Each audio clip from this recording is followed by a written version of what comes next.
Hello students, welcome to Maths Vision Institute. देखो, आज हम ये एग्जांपल 14 करेंगे एनसीईआरटी का। तो इससे पहले हमने एग्जांपल 11, 12 और 13 सॉल्व किए थे। अब एग्जांपल 14 करेंगे आज। देखो, ये जो एग्जांपल 14 है, इसमें हमें इंटीग्रेशन करना है x square upon x square plus 1 into x square plus 4। इसका करना है, ठीक है। तो देखो, ये एक पर्टिकुलर टाइप ऑफ इंटीग्रल हो गया। इसमें इसमें देखो, जहां जहां वेरिएबल है वहां पर एक्स स्क्वायर है, ठीक है। यहाँ भी एक्स स्क्वायर है, ये भी एक्स स्क्वायर है, ये भी एक्स स्क्वायर है। जब हमें फ्रैक्शन में वेरिएबल की टर्म में हर जगह एक्स स्क्वायर नजर आ रहा है, ठीक है, तो उसको हम थोड़ा डिफरेंट वे में करते हैं, ठीक है। तो देखो कैसे करेंगे, सॉल्यूशन करते हैं इसका। देखो, जो एक्सप्रेशन गिवन है हमें x square upon x square plus 1 into x square plus 4, यहाँ लिख लेते हैं उसको। अभी सपोज इसको हम y एज्यूम कर लेते हैं। Let y is equal to x square upon x square plus 1 into x square plus 4, ठीक है। ये एज्यूम कर लिया। अब देखो, अभी फॉर द टाइम बिंग हम क्या करेंगे, ये जो एक्स स्क्वायर आया ना हमारा, ये जो इसमें एक्स स्क्वायर है, इसको हम टी सब्स्टिट्यूट कर लेते हैं। Let x square is equal to t, ठीक है। जब हमें एक पार्शियल फ्रैक्शन से रिलेटेड एक्सप्रेशन में हर जगह एक्स स्क्वायर नजर आ रहा है वेरिएबल टर्म में, ठीक है, बाकी दोनों कांस्टेंट है, तो एक्स स्क्वायर को इनिशियली हम टी सब्स्टिट्यूट कर लेंगे, ठीक है। तो देखो, हमारे पास ये जो एक्सप्रेशन है वाई किसके इक्वल हो जाएगा, वो हो जाएगा T upon t plus 1 into t plus 4, ठीक है। तो देखो, ये हमारे को लीनियर एक्सप्रेशन मिल गए। अब हम इस एक्सप्रेशन को पार्शियल फ्रैक्शन के मेथड से करेंगे आगे, ठीक है। तो देखो ऐसे करते हैं। Let t upon t plus 1 into t plus 4 is equal to, अब देखो नीचे लीनियर है, दो फैक्टर्स हैं हमारे पास लीनियर में, तो इनको पार्शियल फ्रैक्शन अप्लाई करेंगे तो ये बनेगा a upon t plus 1 plus b upon t plus 4, ठीक है। लीनियर के ऊपर कांस्टेंट आते हैं, हमने क्वेश्चंस किए हैं काफी। अब देखो, यहाँ पर हम एलसीएम लेके सॉल्व करते हैं। अब हमें ये मालूम है कि एलसीएम जो है, इस राइट हैंड साइड का एलसीएम वही आएगा जो लेफ्ट हैंड साइड में डिनोमिनेटर में है। लेफ्ट हैंड साइड में डिनोमिनेटर में क्या है, T plus 1 into t plus 4, तो इसका एलसीएम भी हमेशा उसी के इक्वल ही आएगा, ठीक है। तो उसको एलसीएम यहाँ लिख देते हैं, ठीक है। अब ये T plus 1 into t plus 4 को टी प्लस 1 से डिवाइड करो, टी प्लस 4 बचेगा, ए के साथ टी प्लस 4 आ जाएगा, ठीक है। और ये आ जाएगा प्लस, ठीक है। अब बी का डिनोमिनेटर यहाँ टी प्लस 4 है। अब हम एलसीएम को टी प्लस 4 से डिवाइड करेंगे तो टी प्लस 1 बचेगा, तो यहाँ पर बी के साथ इंटू टी प्लस 1 आ गया, ठीक है। और ये हमारा एक्सप्रेशन किसके इक्वल आया, ये आया T upon t plus 1 into t plus 4 के इक्वल, ठीक है। देखो, ये दोनों एक्सप्रेशन इक्वल हैं, तो डिनोमिनेटर सेम है, वो तो कैंसिल हो जाएंगे। तो इसका मतलब हमारे पास ये जो t की वैल्यू है वो किसके इक्वल आई, a into t plus 4 plus b into t plus 1 के इक्वल। तो हम लिख सकते हैं कि a into t plus 4 plus b into t plus 1 is equal to t, ठीक है। अब देखो, अब हम इस एक्सप्रेशन को यूज करके a और b की वैल्यू फाइंड आउट करेंगे।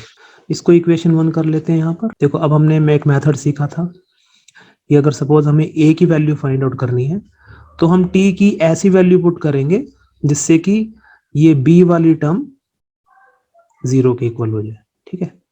तो t की वैल्यू क्या सब्स्टिट्यूट कर सकते हैं, -1। अगर हम t को -1 लेते हैं तो -1 + 1 0 हो जाएगा, ठीक है। तो हमारे पास सिर्फ a की टर्म बच जाएगी, ठीक है। लेकिन हम स्टेटमेंट क्या लिखेंगे, स्टेटमेंट लिखेंगे comparing the coefficients of like terms. तो देखो, हम रफ में करते हैं इसको। देखो, अगर हम यहाँ पर अगर हम t की वैल्यू को -1 सब्स्टिट्यूट करते हैं तो ये -1 + 1 0 हो जाएगा। तो ये b वाली जो सेकंड टर्म है, ये b इंटू 0, तो ये तो 0 हो जाएगी, ठीक है। और a के साथ, और a की जगह हम -1 पुट करेंगे तो ये -1 + 4 3 आ जाएगा, ठीक है। तो a के प्लेस पे आ गया -1 + 4, ठीक है। और b वाली जो टर्म है वो 0 हो जाएगी, इज इक्वल टू क्या बनेगा, t के प्लेस पे भी हमें -1 लिखना पड़ेगा राइट हैंड साइड में। तो दैट मीन्स हमने क्या किया, t की वैल्यू के t के प्लेस पर हमने -1 सब्स्टिट्यूट कर दिया, हर जगह जहां जहां भी t है वहां पे -1 सब्स्टिट्यूट कर दिया, ठीक है। तो ये इक्वेशन मिल गई। अब ये a इंटू -1 + 4 का मतलब हो गया a इंटू 3, या फिर हम 3a लिख सकते हैं, इज इक्वल टू 1। तो a की वैल्यू कितनी आ गई, 1/3, ठीक है। तो देयरफॉर यहाँ पर a की वैल्यू तो हमारी आ गई 1/3, ठीक है। एंड इसी तरीके से देखो अब b की वैल्यू फाइंड आउट करेंगे। b की वैल्यू फाइंड आउट करने के लिए हमें ये जो फर्स्ट टर्म है जिसमें a है वो वाली टर्म को 0 करना पड़ेगा। उसको 0 करने के लिए हमें t को -4 सब्स्टिट्यूट करना पड़ेगा। तो हम t को -4 सब्स्टिट्यूट कर देंगे इस एक्सप्रेशन में हर जगह। तो क्या होगा, देखो फर्स्ट टर्म तो 0 हो जाएगी, ये तो 0 हो जाएगी, और b के साथ क्या आ जाएगा, b इंटू -4 + 1 इज इक्वल टू -4, ठीक है। तो ये आ गया b इंटू -4 + 1 मतलब -3, तो ये -3 भी बन गया, इज इक्वल टू -4। तो b की वैल्यू क्या आ गई, -4/-3, माइनस कैंसिल, तो इट इज इक्वल टू 4/3। इसका मतलब b की वैल्यू हमारे पास आ गई 4/3 के इक्वल, ठीक है। अब देखो, अब ये a और b की वैल्यूज को हम इक्वेशन 1 में सब्स्टिट्यूट कर देंगे, ठीक है। तो इक्वेशन 1 से हमें क्या मिल जाएगा, इक्वेशन 1 से मिल जाएगा जो हमने एक्सप्रेशन लिया था y, ये जो एक्सप्रेशन है हमारा t/t + 1 × t + 4, ये हमने y के इक्वल ही लिया हुआ है ना, तो y ही है, ठीक है। तो y का जो एक्सप्रेशन बन गया हमारा वो बन गया a के प्लेस पे 1/3 आ जाएगा। तो अगर a के प्लेस पे 1/3 पुट करेंगे यहाँ पर तो ये बन जाएगा 1/3 × t + 1, फिर प्लस b के प्लेस पे 4/3, तो b के पे ये आ जाएगा 4/3 × t + 4। ये हमारे पार्शियल फ्रैक्शन हो गए। अब क्या करेंगे, हम t की जो ओरिजिनल वैल्यू है वो रिप्लेस कर देंगे। t हमने x² को t लिया था ना, तो t के प्लेस पे x² पुट कर दो, तो क्या आ जाएगा 1/3 × x² + 1 प्लस 4/3 × x² + 4, ठीक है। तो इसका मतलब जो हमारा एक्सप्रेशन था वो इसके इक्वल आ गया। तो देयरफॉर हम जो इंटीग्रेशन करेंगे, इंटीग्रेशन किसके इक्वल आ जाएगा, देखो ये जो हमने इंटीग्रेशन करना था यहाँ पर इस एक्सप्रेशन का, ये जो एक्सप्रेशन था हमारा ये वाला, ये सारा, ये अब इसके इक्वल आ गया, इस पूरे एक्सप्रेशन के इक्वल आ गया यहाँ पर, ठीक है। तो इंटीग्रेशन हमारा हो जाएगा is equal to integral of 1/3 into x² + 1 dx plus integral of 4/3 into x² + 4 dx, ठीक है।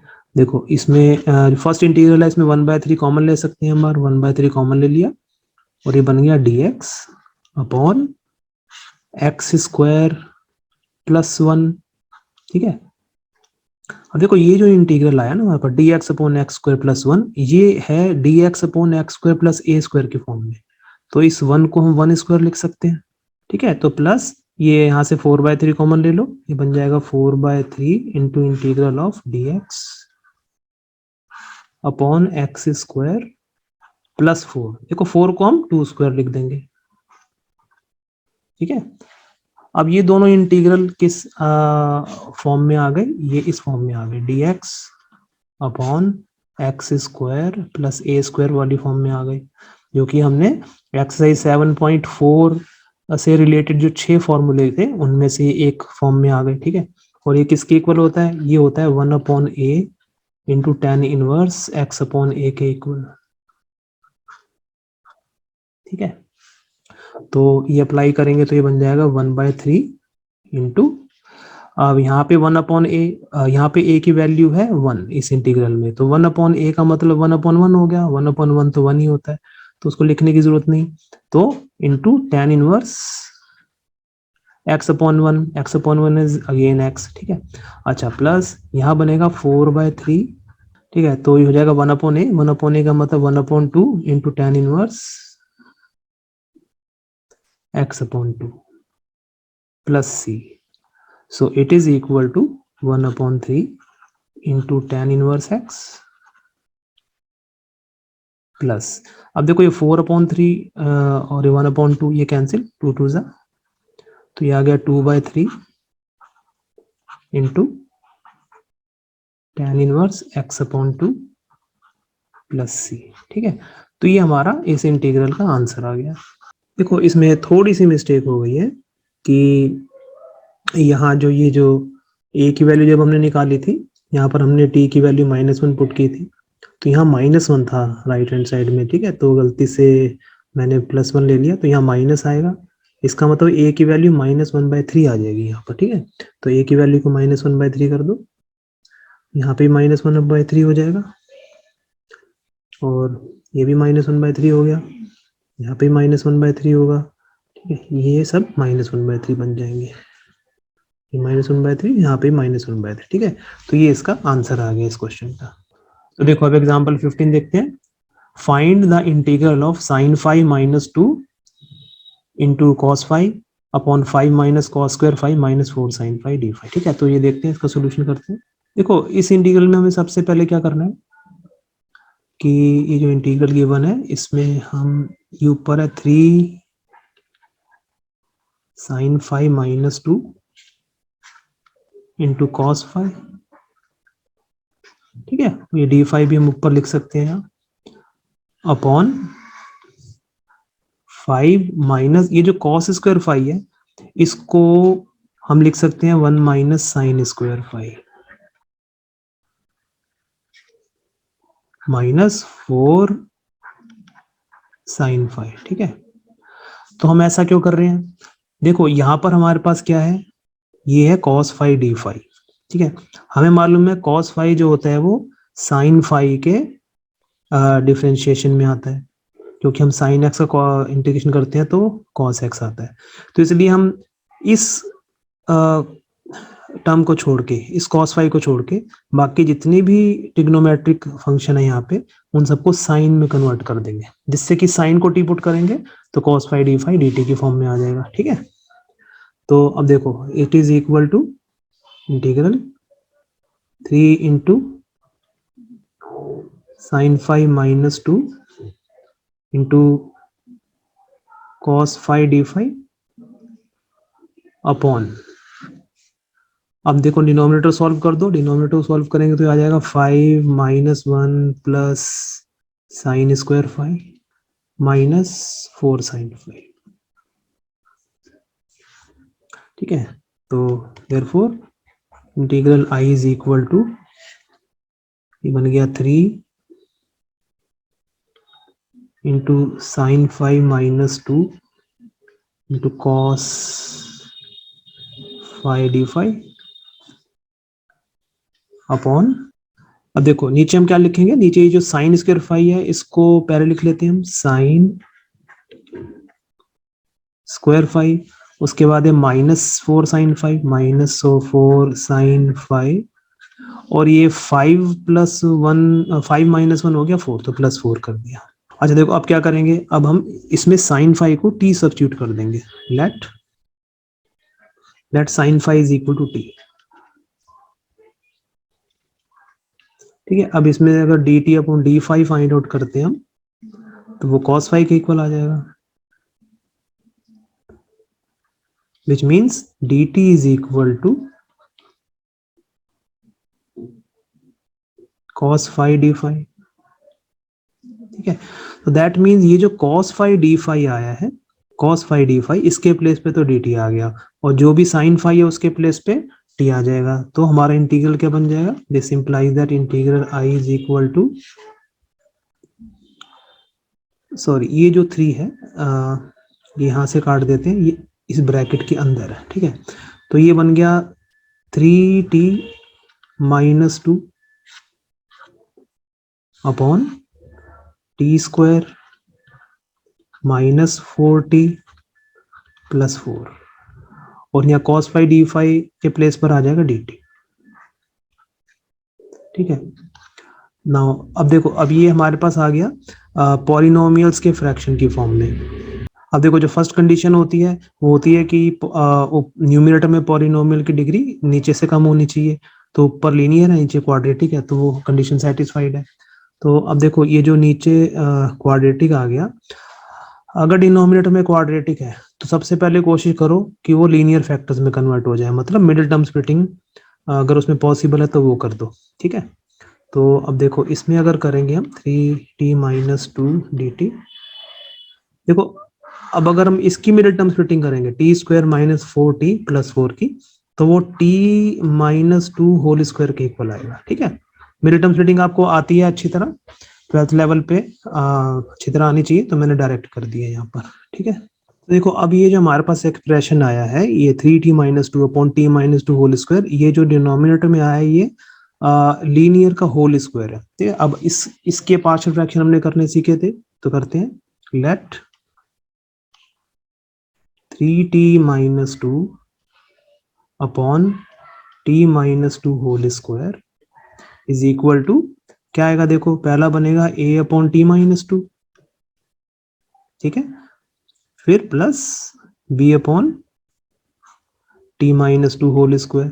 ठीक है, तो लीनियर के ऊपर होल पावर होती है, तो पहले पे t-2, पहले लीनियर पे पावर 1 आती है, फिर हम स्टेप बाय स्टेप इस पावर तक जाते हैं जो हमें ओरिजिनल एक्सप्रेशन में गिवन है। ठीक है, तो इसका मतलब हो गया, this implies that 3t-2/t-2 whole square is equal to, अब देखो यहाँ एलसीएम ले लेते हैं, एलसीएम वही आएगा जो लेफ्ट हैंड साइड में डिनोमिनेटर पे होता है, मतलब t-2 होल स्क्वायर ही आएगा, तो यहाँ t-2 होल स्क्वायर लिख दो। ठीक है, अब ये t-2 होल स्क्वायर को इस t-2 से डिवाइड करेंगे तो t-2 आ जाएगा, तो ये a के साथ t-2 मल्टीप्लाई हो गया, प्लस t-2 होल स्क्वायर को t-2 होल स्क्वायर से डिवाइड करोगे तो 1 ही आएगा, तो मतलब b/1, तो b आ गया, तो ये दोनों कैंसिल। तो इसका मतलब हमारे पास क्या आ गया कि a/t-2 प्लस b, इसकी वैल्यू हमारे पास आ गई 3t-2 के इक्वल। अब देखो, इसमें ये तो एक बहुत सिंपल एक्सप्रेशन आया, तो इसमें हम कंपेयरिंग कोएफिशिएंट ही कंपेयर कर लेते हैं। तो ऐसा करते हैं, देखो ये जो हमारे पास एक्सप्रेशन बना है इसको सॉल्व कर देते हैं। ये बन गया at-2a plus b is equal to 3t-2। ठीक है, अब देखो लेफ्ट हैंड साइड पे t का कोएफिशिएंट है a, राइट हैंड साइड पे t का कोएफिशिएंट है 3, तो इसका मतलब a की वैल्यू 3 के इक्वल आ गई। अच्छा, अब कांस्टेंट टर्म पे आते हैं। लेफ्ट हैंड साइड में कांस्टेंट टर्म क्या बन रही है, 2a प्लस b, और राइट हैंड साइड में कांस्टेंट टर्म है -2, तो मतलब ये -2 के इक्वल आ गया।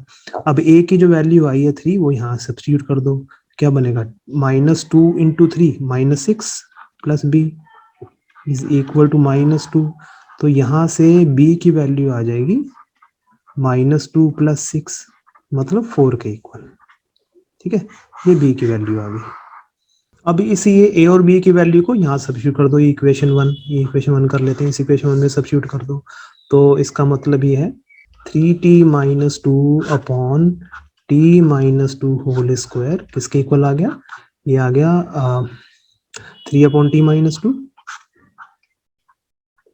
Plus 4/t-2 whole square. ठीक है, तो दैट मीन्स इसका जो इंटीग्रेशन है that is equal to integral of this expression plus integral of this expression. ठीक है, तो अब देखो ये हमारा आ गया, यहाँ से 3 कॉमन ले सकते हैं ऊपर हम, तो 3 कॉमन लिया, अंदर आ गया dt/t-2 प्लस यहाँ से 4 कॉमन ले लो, ये बन जाएगा dt/t-2 होल स्क्वायर। ठीक है, अब देखो इसका इंटीग्रेशन बनेगा 3, अब ये dt के नीचे लीनियर है। ठीक है, लीनियर की पावर 1 है, मतलब इसकी होल पावर 1 है यहाँ पर, तो हमने ये मैंने आपको एक वीडियो में समझाया था पूरा, अगर ऊपर dt है और डिनोमिनेटर में कोई लीनियर है जिसकी होल पावर 1 है, तो उसका हम सीधा करते हैं log t-2। ठीक है, log, और जो भी हमारे पास लीनियर है वो लिख देंगे साथ में, log t-2। हाँ, यहाँ ध्यान ये रखना पड़ता है कि अगर जो वेरिएबल है t टी का अगर कोएफिशिएंट 1 के अलावा कुछ हो रहा है तो वो यहाँ नीचे डिवाइड हो जाता है, पर यहाँ तो 1 ही है तो यहाँ पर यही रहेगा ऐसी प्लस। अब देखो ये बन गया 4, अब यहाँ पर ये t minus two raise to power 2 है, तो इसको हम x raise to power n वाले फॉर्मूले से करेंगे। तो t minus two whole raise to power 2 को पहले हम लिख देंगे t minus two whole raise to power minus 2, ठीक है, न्यूमिनेटर में ले गए dt, तो ये x raise to power n की फॉर्म में आ गया, ठीक है। तो now this is equal to 3 into log of t minus 2 plus ये बनेगा 4। अभी इसमें x raise to power n वाला रूल अप्लाई करेंगे तो ये बन जाएगा t minus two whole raise to power minus 2 plus 1 upon minus 2 plus 1 और प्लस c कर दिया, ठीक है। तो now this is equal to 3 into log of t minus 2 plus ये बन गया 4 इंटू ये t minus 2 whole raise to power minus 1 upon minus 1 plus c, ठीक है।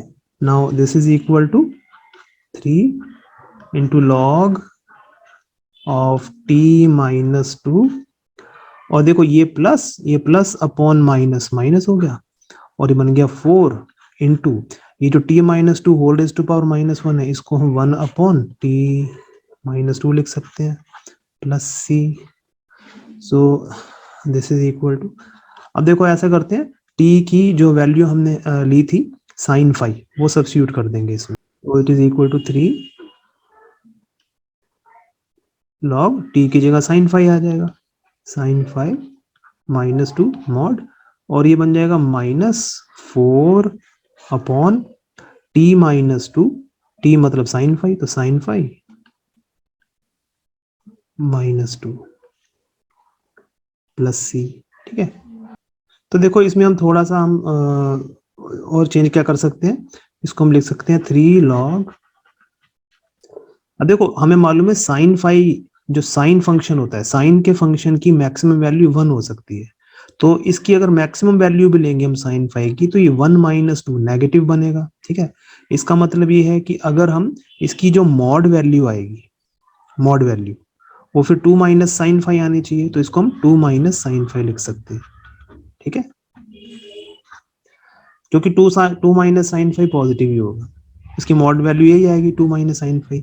ऐसी यहाँ पे साइन फाई माइनस 2 है, sine phi minus 2 is a negative quantity क्योंकि साइन फाई की मैक्सिमम वैल्यू 1 हो सकती है, तो 2 माइनस साइन फाई पॉजिटिव होता है, तो ये हम क्या करेंगे ये जो माइनस है ना इस माइनस को इस ब्रैकेट में अंदर मल्टीप्लाई कर दो तो यहाँ आ जाएगा प्लस 4 अपॉन यहाँ पे फिर 2 माइनस साइन फाई हो जाएगा, ठीक है। ये हमने किया है कि ये जो हमारे पास ये जो एक्सप्रेशन है ये पॉजिटिव आ जाए, जनरली हम एक्सप्रेशन को पॉजिटिव ही लिखना चाहते हैं, तो ये इसका आंसर है। अदरवाइज आप ये वाला छोड़ के आओगे ऊपर ये भी ठीक है और ये तो ठीक है ही, ठीक है। चलिए अब हम नेक्स्ट देखते हैं एग्जांपल। देखो नेक्स्ट एग्जांपल है example 16, find the integration of x square plus x plus 1 upon x plus 2 into x square plus 1। देखो पहले न्यूमिनेटर की डिग्री यहाँ 2 है और डिनोमिनेटर की डिग्री यहाँ 3 है, ठीक है, क्योंकि इसको सॉल्व करेंगे डिनोमिनेटर को क्यूबिक बनेगा, तो फर्स्ट कंडीशन सेटिस्फाइड है यहाँ पर। इसका सोल्यूशन करते हैं, पहले ये जो भी एक्सप्रेशन है इसको हम पार्शियल फ्रैक्शन अप्लाई करेंगे इसमें, तो let x square plus x plus 1 upon x plus 2 into x square plus 1 is equal to, अब देखो ये जो फैक्टर है फर्स्ट फैक्टर जो डिनोमिनेटर वो लीनियर है, लीनियर के ऊपर कांस्टेंट लेते हैं तो ये a upon x plus 2 plus, अच्छा देखो जो सेकंड फैक्टर है वो है क्वाड्रेटिक, ठीक है। देखो क्वाड्रेटिक में सबसे पहले हमारी कोशिश होती है कि अगर वो फैक्टराइज हो सकता है दो लीनियर फैक्टर्स में, ठीक है, तो करते हैं हम वो हम या तो मिडिल टर्म स्प्लिटिंग से करते हैं या फिर अगर अगर कोई expression a square minus B square की फॉर्म में है तो उसको हम ए माइनस बी इंटू ए प्लस बी में कन्वर्ट कर सकते हैं, ठीक है। लेकिन ये एक्स स्क्वायर प्लस 1 ये जो है किसी भी आइडेंटिटी की फॉर्म में नहीं है और ये मिडिल टर्म स्प्लिटिंग से भी नहीं हो सकता, ठीक है। तो अब देखो जो क्वाड्रेटिक एक्सप्रेशन जो है वो फैक्टराइज नहीं हो सकता उसके ऊपर हम लीनियर एक्सप्रेशन लेते हैं, ठीक है। तो एक्स स्क्वायर प्लस 1 के ऊपर हम लीनियर एक्सप्रेशन बनाएंगे जो कि हम बना लेंगे बी एक्स प्लस सी, ठीक है, upon x square plus 1। This implies that x square plus x plus 1 upon x plus 2 into x square plus 1 is equal to, देखो यहाँ जो इस एक्सप्रेशन का एलसीएम आएगा वो यही आएगा, x plus 2 into x square plus 1 के इक्वल, ठीक है।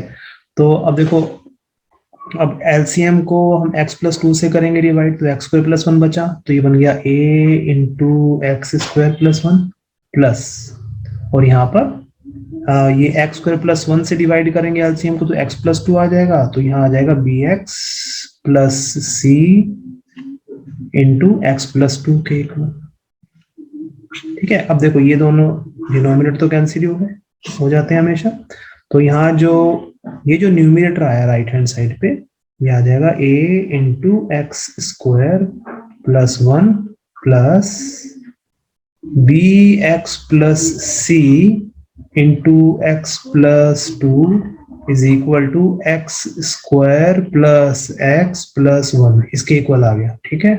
फर्दर अब हमें a, b और c की वैल्यू फाइंड आउट करनी है इसमें, ठीक है।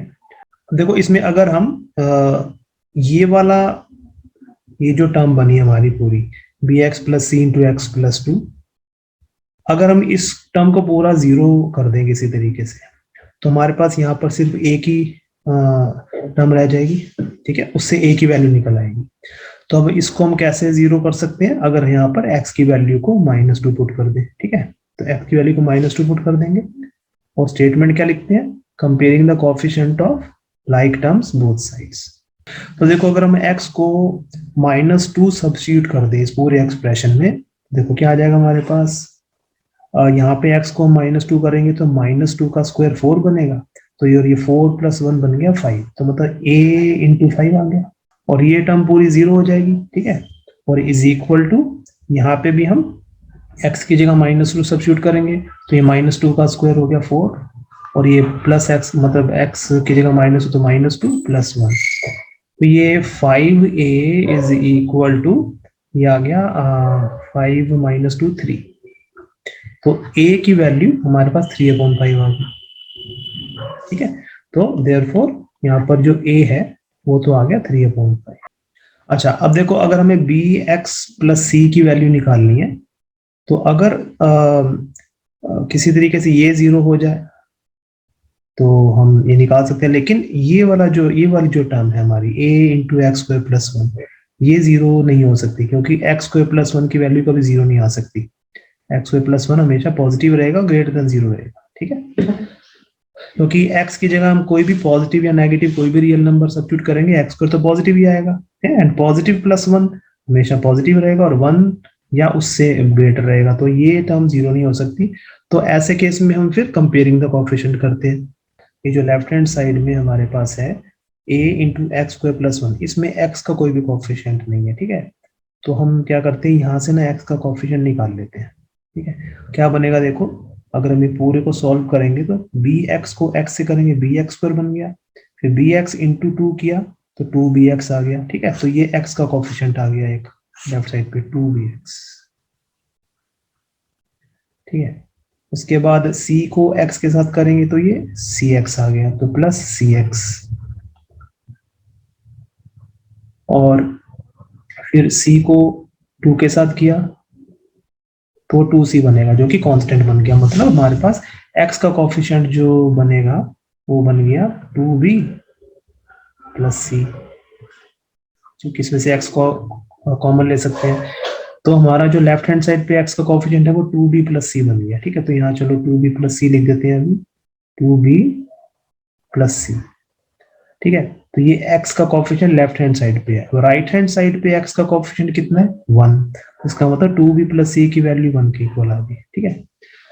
तो चलो अब हम एक्स स्क्वायर का कोएफिशिएंट देखते हैं, एक्स स्क्वायर का कोएफिशिएंट यहाँ पे इस एक्सप्रेशन को सॉल्व करेंगे तो a into x square a बन गया है एक तो कोएफिशिएंट एक्स स्क्वायर का, और यहाँ पर इसमें x का कोएफिशिएंट क्या बनेगा bx इंटू एक्स, तो bx स्क्वायर, और इस टर्म में कोई भी एक्स स्क्वायर का कोएफिशिएंट नहीं आएगा, तो बी एक्स स्क्वायर में बी जो है वो एक्स का कोफिशिएंट है, तो प्लस बी आ गया। मतलब लेफ्ट हैंड साइड में जो हमारा एक्स स्क्वायर का जो टोटल कोफिशिएंट बना वो बना ए प्लस बी, और राइट हैंड साइड में कितना है कोफिशिएंट एक्स स्क्वायर का 1, मतलब ए प्लस बी जो है 1 के इक्वल हुआ।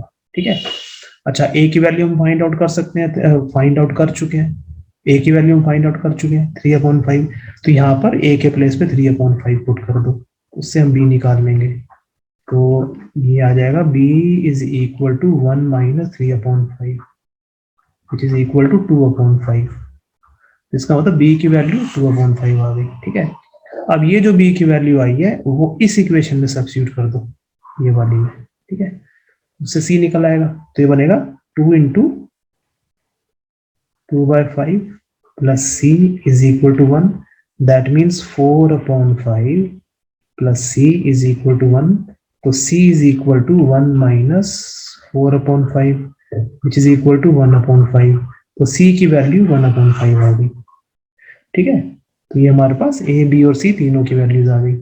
तो देखो अब ये जो a b और c की वैल्यूज आई हैं इसको हम इस इक्वेशन में सब्स्टिट्यूट कर देंगे, यहाँ पर इस एक्सप्रेशन में। इसको इक्वेशन 1 कर देते हैं। ठीक है। तो इक्वेशन 1 में सब्स्टिट्यूट कर दो, तो हमारा जो एक्सप्रेशन है, तो ये हमने a b और c की वैल्यू सब्स्टिट्यूट कर दी। ठीक है। चलो अब इस एक्सप्रेशन को इंटीग्रेट कर देते हैं दोनों तरफ। अगर इसको इंटीग्रेट करेंगे तो ये आ जाएगा हमारा इंटीग्रेशन ऑफ दिस एक्सप्रेशन। ठीक है। Integration of this expression is equal to integral of this, यहाँ पे भी dx आ जाएगा और इसका भी इंटीग्रेशन हो गया, यहाँ dx लिख लो। ठीक है। अब देखो ये फर्स्ट इंटीग्रल है, इसमें से 3/5 हम कॉमन ले लेंगे। 3/5 कॉमन आ गया, यहाँ बच गया dx upon x plus 2 plus, देखो ये जो एक्सप्रेशन है इसमें से 1/5 कॉमन आ रहा है, तो 1/5 कॉमन ले लेते हैं। 1/5 कॉमन, और यहाँ बचेगा 2x plus 1 upon x square plus 1, ये बन गया 3/5। अब देखो ये dx अपॉन लीनियर की फॉर्म में है, तो इसका तो इंटीग्रेशन बनेगा log of modulus of x plus 2 plus, अब इसमें हम ऐसा करते हैं, यहाँ पर ये जो इंटीग्रल है इसको दो इंटीग्रल में स्प्लिट कर देते हैं। ठीक है। अगर हमारे पास ऊपर एक लीनियर है और नीचे एक्स स्क्वायर प्लस 1 की फॉर्म में है, मतलब नीचे जो डिनोमिनेटर में क्वाड्रेटिक एक्सप्रेशन है उसमें एक्स की टर्म नहीं है, सिर्फ एक्स स्क्वायर और कांस्टेंट टर्म है, तो फिर उस केस में इसको स्प्लिट कर देते हैं ऐसे, 2x upon x square plus 1 dx plus 1 upon x square plus 1 dx। ठीक है। दो इंटीग्रल्स में स्प्लिट हो गया ये, तो अब देखो एक इसके इक्वल आ गया, this is equal to 3/5 into log of mod x plus 2 plus 1/5। अब देखो ये वाला जो इंटीग्रल बना है, इस इंटीग्रल में अगर हम देखें तो डिनोमिनेटर का जो डेरिवेटिव है ऊपर प्रेजेंट है। अगर हम एक्स स्क्वायर प्लस 1 का डेरिवेटिव करते हैं, डिफरेंशिएशन करते हैं, तो 2x आता है, तो नीचे एक्स स्क्वायर प्लस 1 को अगर हम t सब्स्टिट्यूट कर दें तो ऊपर dt क्रिएट हो जाएगा। ठीक है। तो इसमें हम ऐसा करेंगे, let x square plus 1 is equal to t ले लिया हमने, इसका मतलब dt अपॉन dx की वैल्यू यहाँ पर आ गई 2x। ठीक, एक्स स्क्वायर का डेरिवेटिव 2x, 1 का 0, तो 2x आ गई। तो यहाँ से अगर हम ये 2x dx की वैल्यू फाइंड आउट करें, 2x dx, तो ये बनेगा 2x dx जो बन जाएगा वो हो जाएगा dt के इक्वल। ठीक है। तो इसका मतलब हमारा जो इंटीग्रल i बन गया वो बन गया 3/5 log of modulus of x plus 2 plus 1/5, फिर इनटू, देखो ये 2x dx के प्लेस पे dt कर दो सब्स्टिट्यूट, और नीचे x स्क्वायर प्लस 1 की जगह t आ जाएगा, और इसका इंटीग्रल कर दिया हमने, प्लस, अच्छा ये जो इंटीग्रल है ये वाला, ये है dx, क्योंकि ये 1 इंटू dx को dx ही लिख सकते हैं, dx अपॉन ये एक्स स्क्वायर प्लस 1 स्क्वायर की फॉर्म में लिख सकते हैं, एक्स स्क्वायर प्लस 1 स्क्वायर की फॉर्म में आ गया ये। ठीक है। ठीक है। तो ये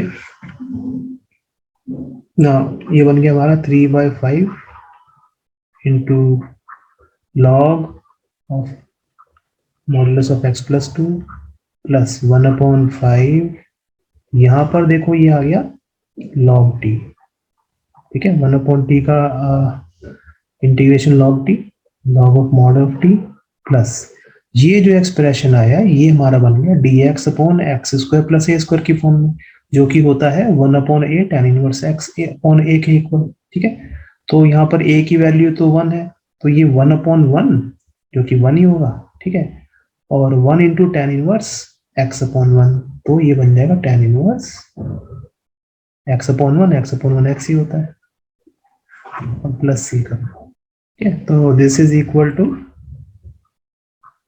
3/5 log modulus of x plus 2 plus 1/5 into log t। देखो log t जो है वो उसमें t की वैल्यू सब्स्टिट्यूट कर दो, t हमने लिया था x² प्लस 1 के इक्वल, तो ये mod of x² plus 1 plus tan inverse x plus c, ठीक है। तो now this is equal to 3/5 into log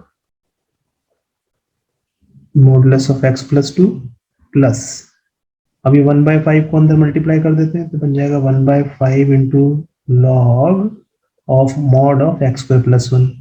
अच्छा देखो ये जो x² प्लस 1 है ये हमेशा पॉजिटिव ही रहेगा, क्योंकि x की कोई भी रियल वैल्यू के लिए x² हमेशा पॉजिटिव रहेगा, और उसमें प्लस 1 ऐड करेंगे तो भी पॉजिटिव रहेगा। तो अगर कोई क्वांटिटी हमेशा पॉजिटिव ही रहेगी, कभी नेगेटिव नहीं हो सकती, तो उसमें लॉग के साथ मॉड लगाने की जरूरत नहीं होती, क्योंकि मालूम है वो हमेशा पॉजिटिव ही रहेगा। अगर आप लगा भी दोगे तो भी गलत नहीं होगा, ठीक है। तो प्लस अब ये 1/5 को यहाँ मल्टीप्लाई कर दो तो 1/5 इंटू tan इनवर्स x आ गया प्लस c, ठीक है। ये हमारा इस इंटीग्रेशन का आंसर आ गया। तो आई होप आपको ये जो आज हमने 3 एग्जांपल्स किए हैं ये अच्छी तरह समझ में आए होंगे। बाकी का हम नेक्स्ट वीडियोस में करेंगे, नेक्स्ट एक्सरसाइज।